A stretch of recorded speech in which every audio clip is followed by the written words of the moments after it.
কিছু কাজের জন্য বের হয়েছিলাম আর গিয়েছিলাম মিলব্যারাক পুলিশ লাইন। কেন গিয়েছিলাম সবকিছু আপনাদের সাথে শেয়ার করব। হে এভরিওয়ান, আসসালামু আলাইকুম। সবাই কেমন আছেন? আশা করি সবাই অনেক ভালো আছেন। আলহামদুলিল্লাহ আমিও অনেক ভালো আছি। তো আমি কিন্তু আমার বেলকনিতে দাঁড়িয়েছিলাম বিকালবেলা। দেখেন আমার বেলকনির সাইজটা কিন্তু অনেক ছোট, লম্বায় বড় আছে কিন্তু একদম সাইড দিয়ে অনেক ছোট। তো এখন কিন্তু আমি আমার বাসা থেকে যে নদী পারাপার হইতে হয় সেই নৌকা পার হইতেছিলাম। আর পানিটা দেখেন, মানে কয়েকদিন বৃষ্টিতে এই বুড়িগঙ্গা নদীর পানি একদম মানে ক্লিয়ার হয়ে গেছে সব। পুলিশ লাইনে যাওয়ার পর আমি বসার জায়গা খুঁজতেছিলাম, কিন্তু কোথাও জায়গা পাই নাই।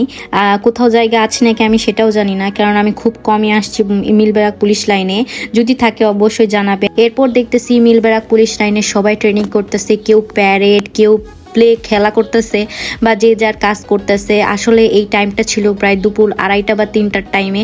তখন আমি তাদেরকে দেখে আমার অস্থির লাগতেছিল, তারা এরকম রোদ্রের ভিতরে কিভাবে খেলতেছিল। যাই হোক, এইটা যারা খেলে আসলে সত্যি একটা ভালো ব্যাপার, যে স্বাস্থ্যের জন্য অনেক ভালো হয়, অনেক অ্যাক্টিভিটি করা হয়, হেলথ ভালো থাকে।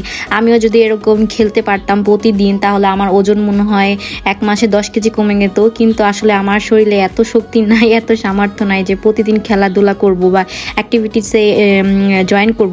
এই বিল্ডিংটার দোতলায় আসলে আপনাদের ভাইয়া হচ্ছে মালামাল তুলতে গেছে।